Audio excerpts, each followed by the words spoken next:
코로나19 사태가 장기화하면서 월급을 못 받거나 계약 해지, 임대차, 채무 불이행 등 경제 생활과 관련된 다양한 문제들이 발생하고 있습니다. 오죽하면 코로나 때문에 죽는 게 아니라 경기 어려워 죽겠다는 앓는 소리가 공공연히 나올 정도입니다. 이런 경제 문제들은 결국은 법률 문제와도 연결이 되는데 법무부가 다양한 법률 관계에 관련한 어려움을 돕기 위해 코로나19 마을 변호사 법률 지원단을 운영합니다. 앵커 브리핑입니다.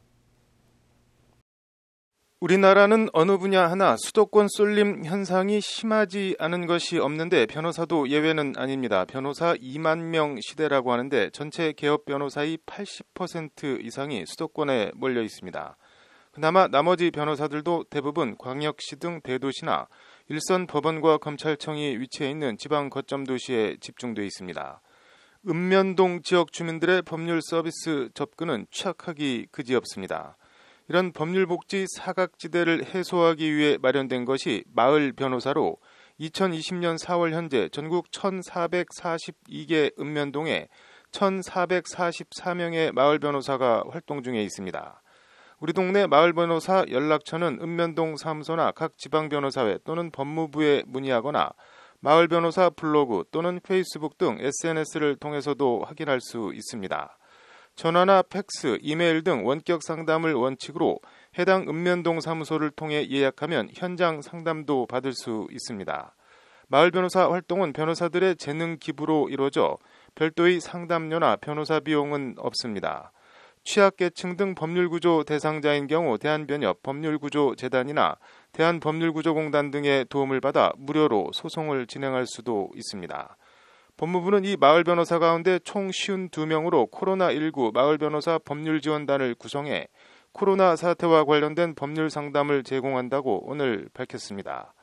운영은 경기도와 경상도, 전라도, 충청도, 제주도 등 전국을 5개 권역으로 나눠 해당 시도 마을 주민들에게 코로나19와 관련된 법률 고민에 대한 상담을 지원합니다. 기존의 마을 변호사 제도에서 한 걸음 더 나아가 코로나19와 관련된 법률 고민을 변호사와 쉽게 상의할 수 있도록 했다는 것이 법무부 설명입니다. 법무부는 이와 함께 격리조치 위반 등에 대한 손해배상 청구 매뉴얼을 만들어 전국의 지자체 및 유관부처에 배포했다고 밝혔습니다.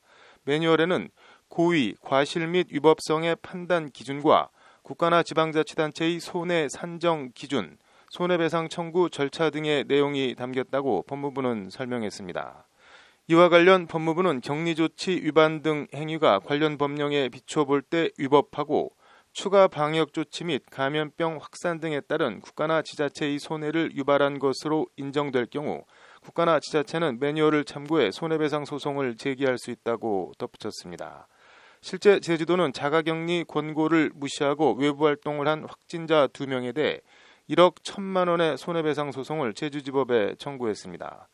법무부는 이번 매뉴얼 배포로 형사처벌과 손해배상 등 엄정한 조치로 코로나19 감염증의 추가 확산을 보다 효율적으로 예방하고 국가와 지자체가 통일된 소송을 수행할 수 있을 것이라는 기대를 나타냈습니다. 법무부 표현대로 코로나19 격리조치 위반 등 공동체에 피해를 끼치는 행위에 대한 엄정한 조치와 코로나 사태로 어려움을 겪고 있는 사람들에 대한 틈새 없는 법률 복지가 이루어지길 기대해 보겠습니다. 꼭 코로나 사태가 아니어도 법률 소외계층, 나아가 전 국민의 법의 문턱을 낮춰 법률 서비스 제고가 이루어져 법은 없다는 인식이 해소될 수 있도록 법무부와 변협, 지자체가 더 적극적인 역할을 수행했으면 합니다. 앵커 브리핑이었습니다.